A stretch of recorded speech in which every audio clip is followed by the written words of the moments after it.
તો સોલા સિવિલના તમામ કર્મચારીઓને મારી બે હાથ જોડીને નમ્ર વિનંતી છે કે સોલા સિવિલની અંદર એવા લોકો આવવાના છે જે લોકોનું ભણતર બહુ નથી અને જે લોકો ની આર્થિક પરિસ્થિતિ નબળી છે, જે પ્રાઇવેટ હોસ્પિટલમાં પોતાનો ઈલાજ કરાવી શકે એમ નથી. હવે આવા લોકો જે છે એ સરકારી હોસ્પિટલમાં આવે છે. ઠીક છે, તો તમામ સ્ટાફને મારી નમ્ર વિનંતી છે કે એમની જોડે એકદમ શાંતિપૂર્વક વર્તો અને એમને કોઈ જગ્યાએ તકલીફ પડતી હોય તો એમને તમે માર્ગદર્શન આપો. કારણ કે તમે નહીં ભૂલો કે જે લોકો અહીંયા આગળ આવે છે એ તમામ લોકો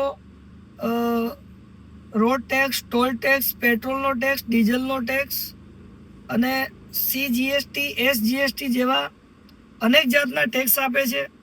જ્યારે તમામ સરકારી શાખાઓ ચાલે છે એટલે એક જોતાં આપણે એવું કહી શકીએ કે સરકારી તંત્ર અને સરકારી તંત્રના જે કંઈ પગારદારોનો પગાર તમામ જનતાના ટેક્સથી ચાલે છે. તો તમામ લોકોને મારી જે ખાસ કરીને સોલા સિવિલના જે સ્ટાફ છે એને મારી એટલી જ નમ્ર વિનંતી છે કે તમે ત્યાં આગળ જે કોઈ લોકો આવે છે અગર એમને ખબર નથી પડતી તો તમને એમને યોગ્ય માર્ગદર્શન આપો. એમની જોડે ઉગ્રતાથી વર્તન નહીં કરો, કારણ કે ક્યાંક ને ક્યાંક આ લોકો પણ આપણા દેશના નાગરિક છે, આપણા ભારતના નાગરિક છે, આપણા ભાઈ છે.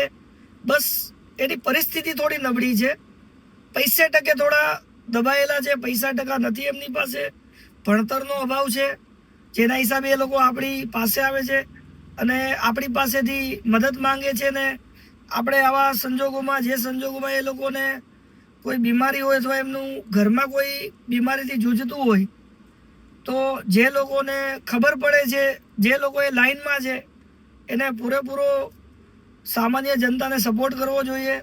એ લોકો જોડે શાંતિથી, નમ્રતાથી ચર્ચા કરવી જોઈએ. બસ આટલી જ મારી તમારાથી રિક્વેસ્ટ છે. ઠીક છે, બસ આટલું જ કહેવું હતું.